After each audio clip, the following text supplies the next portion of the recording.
مقبول بنانے کی اللہ رسول سے یاری لگاؤ پکی دل سے. دو رنگی چھوڑو, ایک قدم جماؤ استقامت کے ساتھ دین کے اوپر, پھر نبھاؤ اس کو. مشکل ہے, آسانی ہے, مشکل نہیں رہتی, مشکل حل ہو جاتی.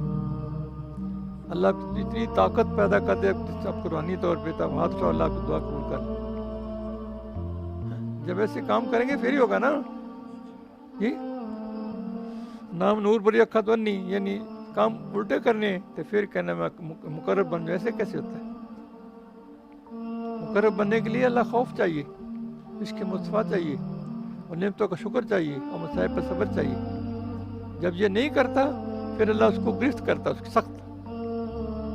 ان میں سے کسی کے خوف سے آ جائے اللہ قرب میں, عشق مصطفیٰ سے آ جائے اللہ قرب میں, اور نعمتوں کے شکر سے اللہ کے قرب میں آ جائے, اور سب مصائب پہ یعنی آئے صبر اس پہ کرتا ہو اللہ قرب میں آ جائے.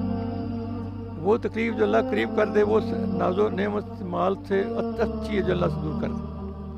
اور اکثر بیشتر لوگ یعنی نعمتوں کے ملنے سے ناشکری زیادہ کرتے.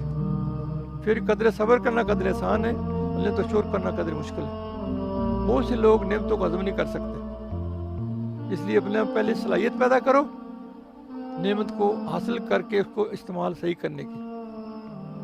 جب دل میں صلاحیت پیدا ہو جائے گی پھر نعمت ملے گی, پھر اپنا شکر ہی نہیں کرو گے. اگر نعمت مل گئی, آپ کی اتنی کیپیسٹی نہیں ہے, اپنی صلاحیت نہیں ہے, تو آپ نہ شکری کرو گے, نہ اس کا استعمال بھیجا کرو گے, بجائے وہ رحمت کے وہ زحمت بن جائے گی. ہاں سمجھ آتی بات کو؟ ان باتوں کو پلے باندھا کرو, عمل کیا کرو, سوچا بھی کرو. جب زندگی کو فانی سمجھو گے نا تو پھر موت یاد رہے گی, تو پھر بہت سی برائیوں سے بچ جاؤ.